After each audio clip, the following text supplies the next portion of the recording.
Welcome you all. So in continuation lecture series of network function, module number 3. So in the last lecture, we initiate our discussions about the importance and role of network function as far as the analysis of electrical and electronic circuits are concerned, or circuit level engineering is concerned. The role and importance of the network function or the transfer function as far as the electrical and electronic circuit level engineering is concerned, right? So we are at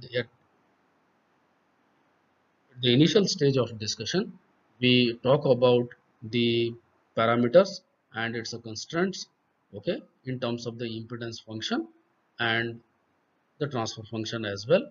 And then we also see the time domain behavior, how to interpret and how to calculate, how to analyze the time domain behavior of the given or assigned electrical or electronic circuits. Okay. We demonstrated certain application oriented examples also, and then we try to understand that how the location of the poles and zeros, so that means the roots of the denominator and the roots of the numerator, okay, it may affect the performance of or can contribute in the modeling of the electrical network circuit, fine. Okay.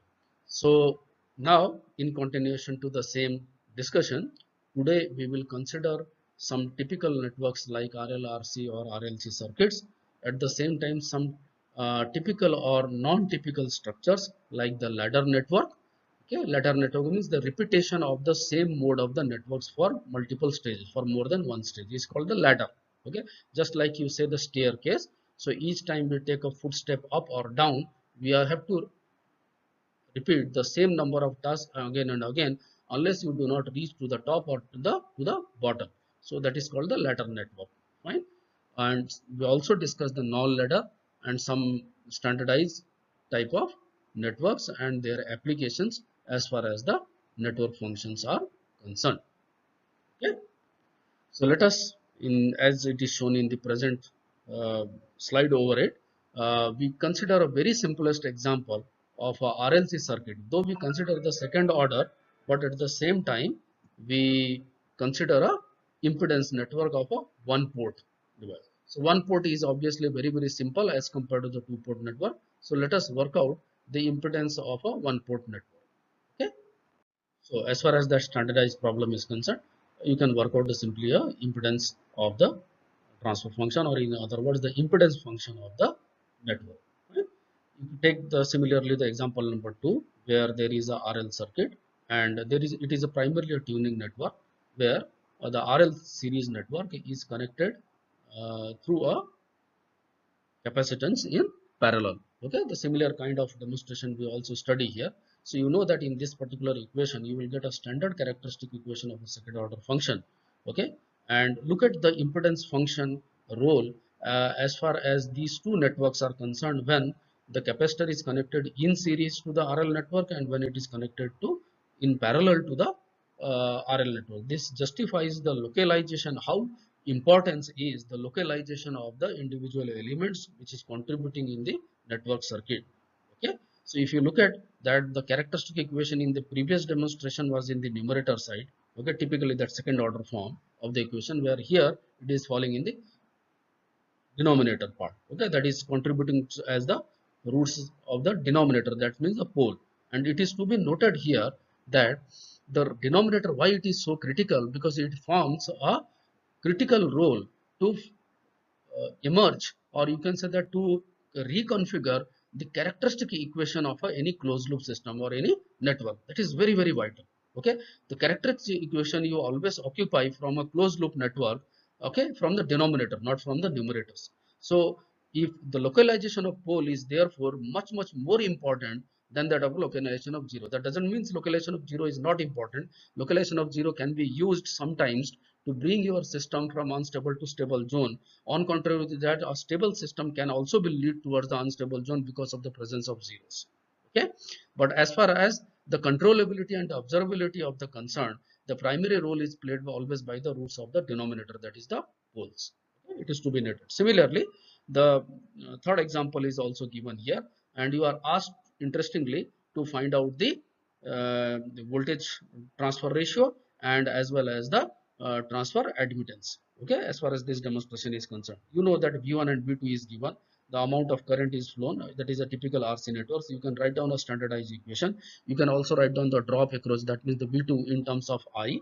Okay, so from here, one thing we note, that as far as the voltage transfer ratio is concerned, it is nothing but it is, as far as a network function or transfer function are concerned, it is the ratio of V2 by V1. Okay, as far as the Valkenberg is concerned, it is represented as G12. Maybe in some other book it could have been represented as a G21. I already told you about the indifferences as far as the network function is concerned among the different authors. Okay, so let us focus over the ratio, that is V2 by V1. So V2 by V1, you know that you can work it out the value of V2, you can substitute, that is 1 by CS of I1, and you can also work out the value of V1. Okay, so you ultimately you will get in the form of 1 by CS upon R plus 1 by CS. So that is the voltage ratio you are obtaining from this particular circuit. What about the transfer admittance? So transfer admittance will be obviously given by the ratio of I by V1. Okay, so and that you can work it out. Fine. Next application is very interesting, but you see here that there is a network. Primarily it is a resistive network where the R1 is form or component of a ladder in series, where the R2 is applicable in shunt. Okay, and across to these 1 by CS is applicable across to the R1. This is nothing but you can say it is a primarily a example of a, can you guess? It is a high pass filter. Though the filter property we will discuss later stage. This particular localization of the network, typically it should be the C. R1 is nothing but it is indicating the losses in the series side. At the same time, it also gives a edge, okay, to control the rate of change or the rate of charging and discharging as far as that capacitor is concerned. So that's why if you look at the ideal capacitor, high frequency sorry, high pass filter, then the capacitor is in series and R2 should be applicable across the shunt, whereas in the practical network there is a small resistance R1 is also applicable in parallel to the C. Okay, so this is nothing but it is the high. So this arrangement is what it does, that it allows the higher frequency component to pass through the component through the circuit, whereas it rejects the lower frequency components. So that's why it is called the high pass filter. Okay, so detailed technological analysis in the design aspect we will talk about it at the later stage in the module number 5. So if you see the location of the zeros, that is minus 1 upon R1C, and the location of the pole is R1 is in parallel with R2, and then whole up into C or whole upon is denominator, that is 1 by R1 in parallel with R2 into C. So in this case of the location of the zeros, the in denominator C is a common in both cases, so it is R1, and in this case R1 is in parallel with R2, so that means the impact of the resistance is decreasing. Okay, so if the impact of the resistance is decreasing in denominator, so that means it is falling, it will gain the higher magnitude. Okay, 1 upon x, if x is reducing, so obviously 1 upon x is increasing. Fine, x inverse is increasing, so there means in this case transfer function, the location of zeros will comes into the first, and zeros is representing a positive phase, so it will attain a positive phase. Okay, so the moment when the location of influence location of the pole will come, at that point it will attain a minus negative degree phase shift. So you will get, rather than it is keep on increasing, now it will attain a straight line.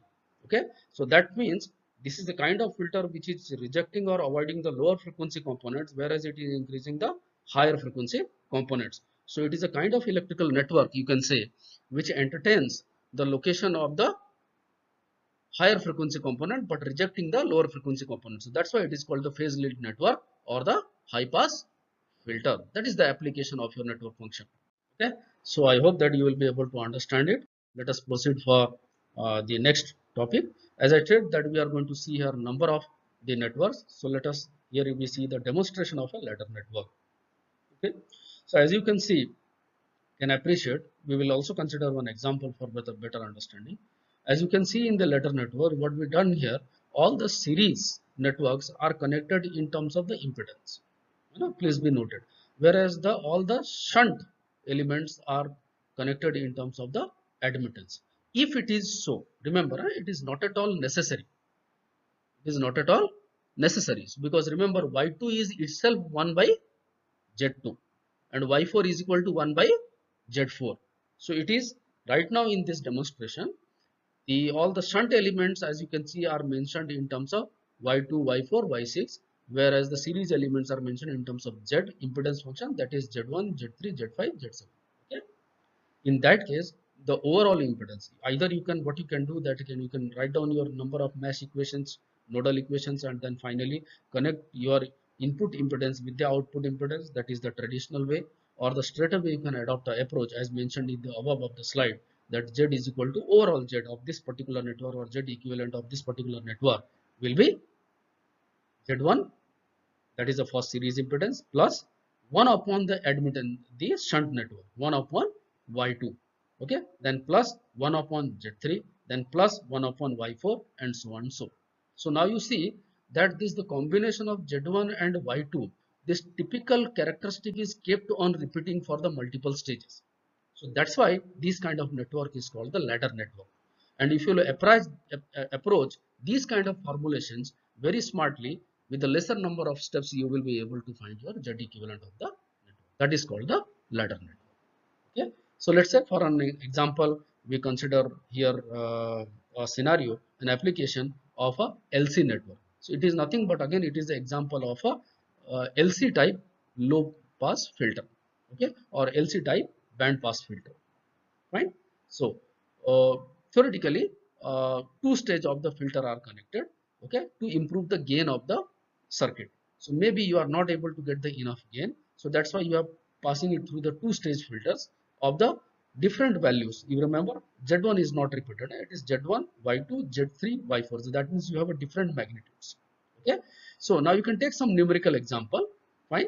You can take some numerical values, say for example 1 Henry, or the capacitor is the half farad or 1 farad, or so and so. Okay, so in this demonstration all are considered as a 1, okay, 1 unit value, that is 1 Henry or 1 farad for our better understanding. So therefore in this case now you are asked to calculate your input impedance Z11. Okay, can you able to calculate it? Yes, you can do. Fine. So Z is going to replace by 1 Henry is actually S, so it is S plus 1 by the y2. So capacitor is actually 1 by cs. So c value of c is equal to 1, so it is 1 by s. So it is s plus 1 upon 1 by s. So it is, so s will be revert back to you. Okay. So it is coming now s. So in that way, upon 1 plus s plus upon 1 plus s. So if you are going to solve it, so overall function you will get s raised to 4 plus 3s square plus 1. So now you noticed that in the numerator all the even terms are there, s raised to 4, s raised to 2, s raised to 0. So that means the numerator polynomial is stable. Okay. Function, impedance function due to the numerator polynomials or numerator coefficients are stable. All are positive also and all are even. Harmonics you pick, odd harmonics you have avoided. Whereas in case of the denominator also you again did the same thing, s square plus 2s. Now in continuation it is done, but if you see the lowest order of the denominator and lowest order of the numerator, the lowest order of denominator is increased by the factor 1. So again it shows that your system is stable. Okay. Now to cross verify it, let you see that whether what is the value of your voltage transfer ratio you will get, and the impedance function you will get. That is, impedance function you will get your V2 by I1, and voltage transfer ratio will be V2 by V1 as far as this characteristic demonstration are concerned. Now let us do some nomenclature. Let us be consider that the amount of current that will pass through 1 Henry inductor is IB. The amount of current is IB. So what is the value of IB? So it is Y4 into V2. Okay, that is the current is which is passing through. It is Y4 into V2. Fine. So Y4 is equal to 1 by S, 1 by of 1 by S. So you can get your S. Okay, 1 upon of 1 by S. So you are getting S of V2. Now, from there, if you have calculated that one, so can you calculate the value of VA? So what is the VA? So VA is the drop across this particular uh, by 2. Okay, at this juncture you can say that is the value of VA. So VA is equal to the total drop here. It is actually V2. So V2 plus Y2. Sorry. plus IB into Z3. So that is the VA. So this is VA. So that is the drop here and that is the drop here. So across Y4 the drop is V2 and across Z3 you can say the drop is actually Z3 into IB. So value of IB is known. So you can substitute this value in terms of V2. So you are getting S square plus 1 into V2. I hope that you can appreciate. Now here we assume actually I1. So let us assume that this current is something different than I1. You can say I1 dash or IA, whatever you want. Okay. So I1 is equal to IB, whatever the amount current is passing through it, and the current through this particular Y2. So current through this particular Y2 is equal to Y2 into VA. So Y2 into VA is the amount of current which is passing through the Y2. Okay. So in this case, if you will substitute this value, again you are getting I1 in terms of V2. So that's it. That's how the stage wise you can keep on shifting. Okay, that's the beauty of the ladder network. Fine. You can find the interrelationship during your permutation and combination itself. Okay. Fine. Then if you see the V1, now can we represent the V1 in terms of the previous coordinates? Yes. So V1 is equal to now VA. VA is the drop over here plus Z1 into I1. Okay. So you can substitute the value of I1 in terms of V2 and you can rearrange the form of equation and ultimately you are getting this standard equation. So from here can you get your V2 by V1? Yes. So it is 1 upon S raised to 4 plus 3S square plus 1. So it shows that your system is stable. Okay. It is usable. Right. Similarly, V2 by I1 you are getting 1 upon S raised to 3 plus of S. That's how you will be able to find the different parameters of and the different quantities of the ladder network as far as the network function is concerned. Let us consider the example that is the ladder network. What is a non-ladder in that case? Or you can say that okay, before the non-ladder, let us move one subclass that is a non-simple ladder. It looks like a ladder, but it is not exactly following the similar configuration. Like in the previous demonstration you have seen in ladder network, there is a Z component, then there is a Y component, and both are kept on repeating with the same scenario. But if you look at this demonstration, as far as the Z1 component is concerned, it is a parallel combination of a LC tuning network, whereas the Y2 is a parallel combination of a R in parallel with LC. Okay, so C is in series with the L, whereas the Y4 signature is different than Y2, Z3 signature is different than Z1, and it is also different than your Z5. Okay, so Z3 is different in than that of both the adjacent series parameters. Similarly, Y2, Y4, Y6 all are different. So even though it is repeating the pattern of ZY, but the configuration of each element is may not be same. So that's why it looks like a ladder network, but it's not a simple ladder network. That's why it is called non-simple ladder network.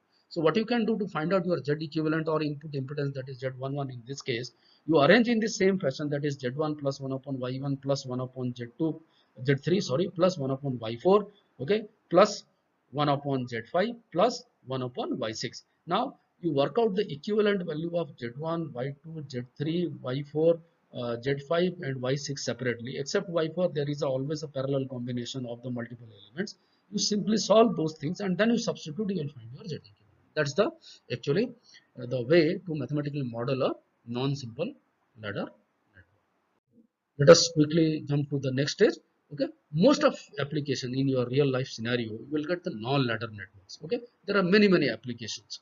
Okay, ladder network has always definitely is applications. Okay, it is very widely utilized to improve the gain of the circuit. Remember, okay, if one stage is doing a job but it is unable to do the job faithfully means it should be able to satisfy your requirement for 360-degree. Okay, so it is doing the job but it is not doing up to your expectation, then you can use the multiple networks, okay, one after other to improve the overall gain of the network so that the output response will be faithfully generated. That is the beauty of the ladder network. Okay, whereas the non-ladder network has some different applications. So let's see.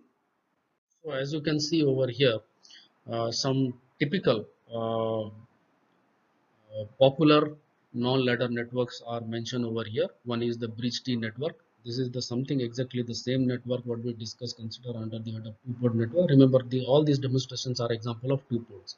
Okay, you have one dedicated input terminal and one dedicated output terminal. Okay, pair of nodes are dedicated for the input and output signals. Okay, so in bridge T network, you can see that you can consider one pair as this T network or this star network, and then you can consider this element as in parallel with the rest of the whole network. Okay, This is the combination of this bridge network, that is one way, or you can attempt this network in terms of the bridge network itself. That is up to you. This portion is indicating the load impedance or the load resistance. Parallel T network. There are two T networks you see with the opposite configuration by complementing each other. Here in this network, in the bottom, two series resistances are connected. Okay, let's say R1, R2 in parallel with, and then one capacitor is considered as a cross shunt. So let's say it's a C1. Whereas in this case, say C3, you will take it. Okay, and this C1 and C2 are again in series in parallel to the resistance R3. So this is exactly the complement of the previous T network. So it is a parallel T network. Lattice network, very popular. Okay, all the bridge configurations you see is are actually utilized. Okay, this is nothing but the compact version of the bridge network. If you are going to unfold this, or if you are going to twist this, you will get the two combination. You see the Z1 ZA ZB. Here the current separation is there, that is a parallel network, and this is your the current separation is also there, that is a parallel network. It is Z1 ZC. Similarly, from the other end, from the D, it is actually ZB ZD, and this is your ZC ZD. So it is nothing but it is a twisted one. Okay, this has been twisted is like that. You shift it for 180-degree phase shift, it will convert it to a bridge network. Okay, or is also called as lattice network because of the structural design.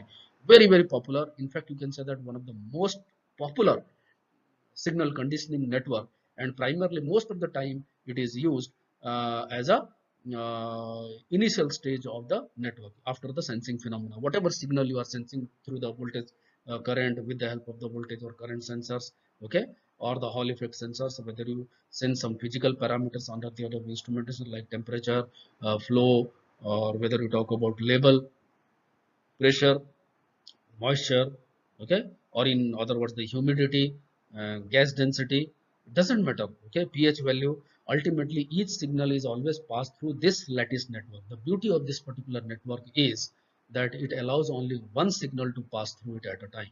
So therefore it will allow your tuned frequency, that is the information, to pass through it. So before we going to pre-amplify it or do any other required signal conditioning job, we usually pass any sensed signal, any measured signal through the lattice network and then do the rest of the job, because it is the by default acts as a filter or as a noise immunity circuit to bypass the unwanted signal. Okay, very popular. So let us see some demonstrations over here. I would advise that you take your time and then you try to solve this. Okay, though the intermediate step I have been already provided, but I would insist you that you attempt on your own first. Okay, so let's say there is a network, what you called is a bridge T network. So this 1 ohm resistance is in parallel with the rest of the network, that is 1 farad, 1 farad and 1 ohm resistance here. So you see that is one approach. You can adopt the Kramer rule, okay, and then you are able to solve for your y1. And then another approach I have been already told you in the two-port network. Okay, you can consider two parallel networks and then you try to solve it. So y11 over here is actually I1 by V1, and you are also asked to calculate y12. So remember, this 1 2 is not equivalent to two-port network. It is in the forward direction, 1 2 2. You read it like this. So that is actually your I2 is the current, because y is I by V. So I is equal to 2 and V input is actually voltage, so it is 1. Okay, so I2 by V1. So you can apply a Kramer rule over here.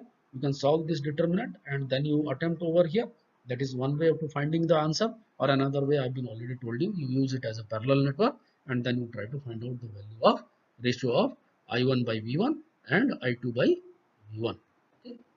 I guess that I would insist that take your 2 minutes of time, and then I will join you back. So I hope that you're able to uh, get the solution of this particular problem. Okay, how to approach for these kind of non-ladder network in both the way. Consider the another problem in the in similar scenario. You see here that that is the resistive bridge tree network is given. Okay, so it is the exactly the similar kind of circuit with this 1 ohm resistance. Remember, in the right half side where the current I2 we mentioned is nothing but it is your load resistance. V1 is the source which is energizing the whole circuit, and this rest is the bridge tree network. Okay, so from here, that's why. Okay, so the assumed direction of I2 is different than of the current passing through 1 ohm resistance, so that's why we consider as a negative. So it's not a big deal. Okay, you can assume have your own direction until unless the loop current direction is not mentioned. Okay, as far as the assignment is concerned. You are asked to calculate all the terms, that is G12, in other words the voltage transfer ratio. You are also asked to calculate current transfer ratio, that is I2 by I1. You are also asked to calculate transfer admittance, that is I2 by V1, and you are also asked to calculate transfer impedance, that is you can say V2 by I1. Okay, V2 by I1, correct. So in this case, again you can apply the simpler approach. In this case is that you can apply a Kramer rule. Okay, you take the parallel combination, solve it, or you apply the Kramer rule, find out the value of I1, and I guess insist I should you should also find out the value of I2. So then you will be able to substitute, and I think you can get it. So far this problem is concerned, you see that the voltage transfer ratio you got 0.33, that is the, and impedance you are also getting transfer impedance you are also getting 0.33, whereas the transfer admittance and the current transfer you are getting because of the involvement of current. Okay, conventional current I2 dash is equal to minus I2. As far as this design is concerned, you are getting minus of 0.33. Okay, good problem, very interesting problem one, and one of the very widely used non-simple ladder network in real life applications. Okay, you see here that what the problem is given, that so that with port 2 open you are keeping the output terminal open, that is load impedance separated from the actual network. The input impedance at port 1 is 1 ohm resistance, so that is you have to calculate the Z1. Okay, or in other words Z1 is equal to 1 ohm resistance by keeping the output terminal. So it's a very simple. Let us say assume that this series impedance resistance arm is impedance is Z1, and this shunt arm impedance is equal to Z2. So you apply the approach of a non-simple ladder network I have told you. Okay, this is not an example of non-ladder network, but rather you can say that it is an example of non-simple ladder network. Okay, though it is only one structure only. Okay, that is not, there is no repetition of the structure. So even originally it is not a ladder network. Okay, so anyway, so in this case your value of Z2 you can calculate that this 1 ohm resistance is whole in parallel with the rest of these things. Okay, whereas this 2 farad capacitance is in series with these two parallel combination. Okay, this is 1 by 1 4 ohm resistance. So I think you can appreciate, you can calculate this Z2. Similarly, if you look at this Z1, this 100 and 1 ohm resistance are in parallel. This whole will comes in series with 100 resistance, and this whole combination comes in parallel with 1 ohm resistance. Okay, so from here you are getting Z2 is equal to S plus 1 upon S square plus 3S plus 1, and if you see the Z1 you are getting S square plus 2S upon S square plus 3S plus 1. Okay, now if you are keeping this terminal open, output terminal open, so assume that yet here you have a source, that is Vs or V1. Remember, you are asked that port 2 is open, it is not port 1. So this side your circuit is energizing. Okay, so that means if port 2 is open, there is no flow of current because of this I2 direction. If I assume that there is some current I2 through the terminal 2, so there is no role of I2 now. So what will happen, if you look at from this side, your total impedance is this plus this, because it will establish a one port network. You can say that temporarily it will convert as or simplify it as a one port network. So overall impedance you are getting Z1 plus Z2. Fine. So you are going to add these two. So ultimately you are getting 1 ohm resistance. Fine. You are also asked to calculate your G12. So what is G12? Yes. What is G12? That is voltage transfer ratio. So you have to calculate the ratio of V2 by V1. So you can see the calculator of the impact of V1, because that is the combination of Z1 plus Z2, and the impact of V2 will come across Z2 only. So overall you will get Z2 upon Z1 plus Z2. So with this you will be able to solve. What this circuit you are getting, basically it is nothing but it is a voltage divider circuit. Okay, very widely utilized. You know that current divider circuit, voltage divider circuit has a lot of applications into the electrical and electronic networks. Okay, so that's how the you can find out the fix the order of the polynomial, and at the same time the coefficients of the polynomial. Okay, take this problem opportunity as another problem. Here your work is to calculate the transfer impedance, the ratio of V2 by I1, and you also ask to calculate the current transfer ratio, that is the ratio of I2 by I1. Okay, so I hope that you will be able to do it. Don't find, I don't think that you will find any difficulty at all. You can take some couple of moment and then you try to solve it. So let us move ahead to the next problem. Very interesting problem. Okay, look at this circuit. You have a dependent sources, you have a dependent current source, you have a dependent voltage source also. Okay, this current source is dependent on Ia, the amount of current passing through this 1 ohm resistance. This 1 ohm resistance is nothing but it is a series resistance connected through your source V1 and separating the rest of the network. So obviously the voltage drop here and here will be different. If I will assume VA is the voltage, so VA and V1 will be separated by this. So magnitude of Ia is equal to V1 minus VA by 1. Okay, so now let us assume that this current is I2, something different than this. Okay, because these two, the sum will going to create the I2. Ia plus 2Ia, that is 3Ia is equal to I2. Fine. So therefore you will be able to calculate this voltage drop. This voltage drop V2 is equal to across this 1 ohm resistance. So it is equal to of I2, and the magnitude of I2 is already known, that is 3A. Okay, and what is the your VA? So VA is, you have already got it. So now VA can you get in terms of V1? Yes, yes, we can get it. So that is I2 of this 1 ohm resistance, this 1 ohm resistance, so it is a 2 ohm resistance plus what additional you are getting, that is a 2 VA. Fine. I hope that you will be able to appreciate it. Okay, so you are getting 2 VA. Clear? Is it? Okay. Okay. So this 2VA is your actually additional drop, and you are getting along with the 2VA. Okay, as far as the VA is concerned, it is 2VA, and because of this combination you are getting twice of I2. Okay, so this you are getting 6. You resolve it. Okay, so ultimately you are getting V1 is equal to minus 7 of Ia. So therefore what is your voltage transfer ratio? You are asked to calculate the voltage transfer ratio, V2 by V1. So V2 is equal to I2, is it? And V1 is equal to minus 7 Ia. Okay, and V2 is equal to in fact you will say that uh, I2, correct. Okay, so and in this case you will get 7 Ia. Okay, fine. So Ia you can substitute it over here. So you are getting is equal to minus 3 7. So remember the voltage transfer ratio we are getting negative. Okay, that means the assumed direction in previous case, that it is equal to basically wrong. It should be the inward. Basically it is the outward. If you assume. Okay. Take this problem.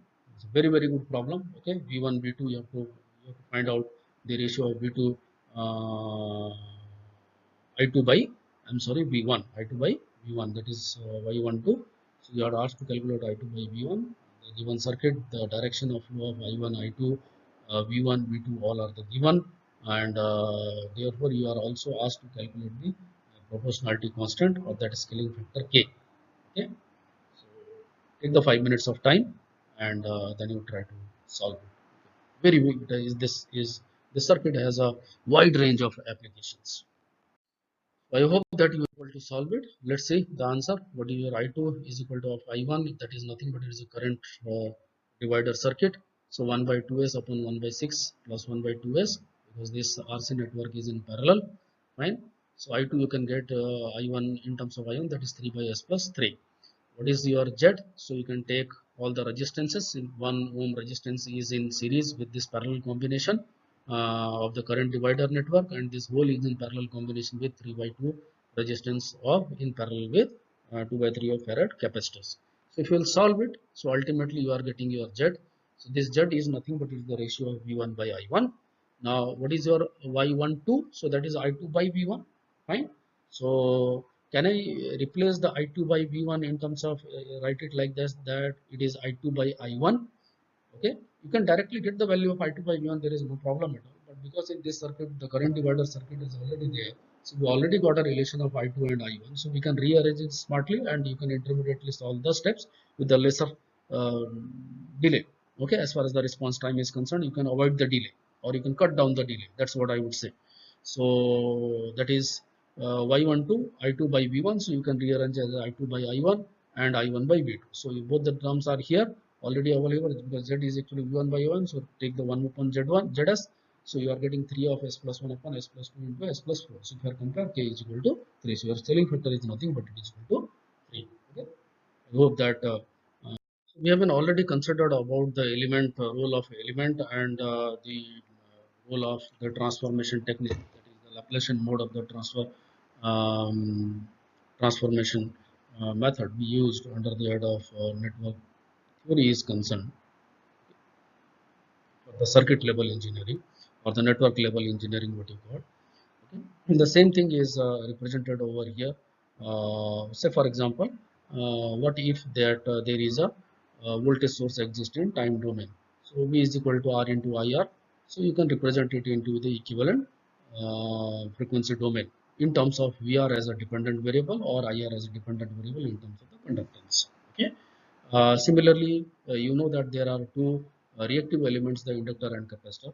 Particularly, I would suggest to you here one thing that, like for example, whenever we talk about the instantaneous value of the voltage across the capacitor, we generally write it 1 by C of integration minus infinite to plus infinite I dt. Now remember that practically there is no such infinite. It is always infinite. That means a very high value, but it has always have some definite time period, right? Whereas the discharge time that should be fixed some t rather than infinite. That's where the upper boundary of the integration is concerned. But the lower boundary, that is minus infinite, it is extremely difficult mathematically to calculate the exact discharge time of a capacitor.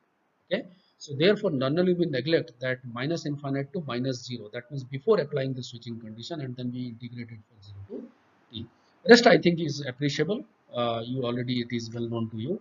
ZL value will become S of L, and similarly your Z of C will come here 1 upon S of C. Okay, so we already talk a lot about the use of the parallel tuning network in case of to tune the multiple inductors, or you can say that a multiple coil multiple more than one magnetic field participating into the network. uh, as an example, let us say take the conditions of the ideal transformer. Okay, so you already have written these equations in time domain. So if you are going to write down it in frequency domain, so the derivative has always a you can say that a initial value, right? So that initial value is, for example, inductor L1 is defined as such that L1 S1 of I1S, if the current is passing through, is I1 minus L1 I1 0 minus. So that means before energizing it, if their inductor is already has some initial condition, so you have to consider it. So it will be a you can say that subtract from that value, original value, that is L1 of S. So that is minus L1 I0 of 0 minus.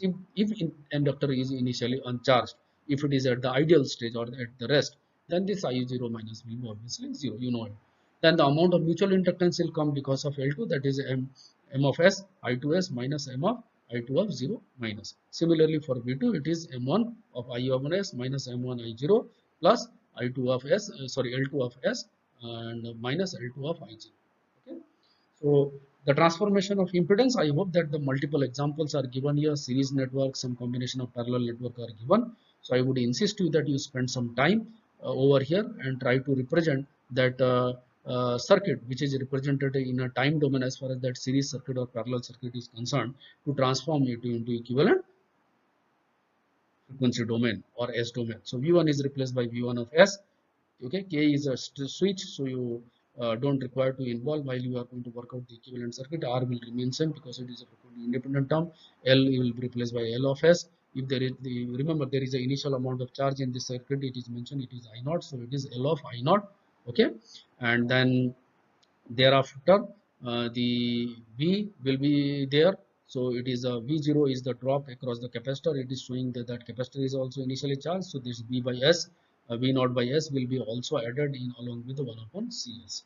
Okay. Similarly in parallel network also, whatever the transconductor terms is given, either it is a resistance, sorry, the impedance or the conductance terms is mentioned. Accordingly, you can replace it and you can find out the equivalent.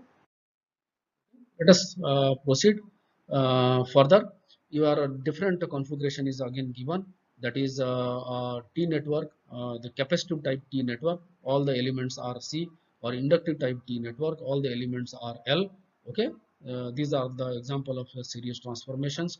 Another network is even where one resistive and inductive network, the parallel teaming network is connected in series with an inductor. Okay, so for the these kind of different combinations, or whether it is a parallel network, is shown in the downward sides of the presentation below. So you try to work out the transformation of the equivalent circuits. I don't think that you will find any difficulty.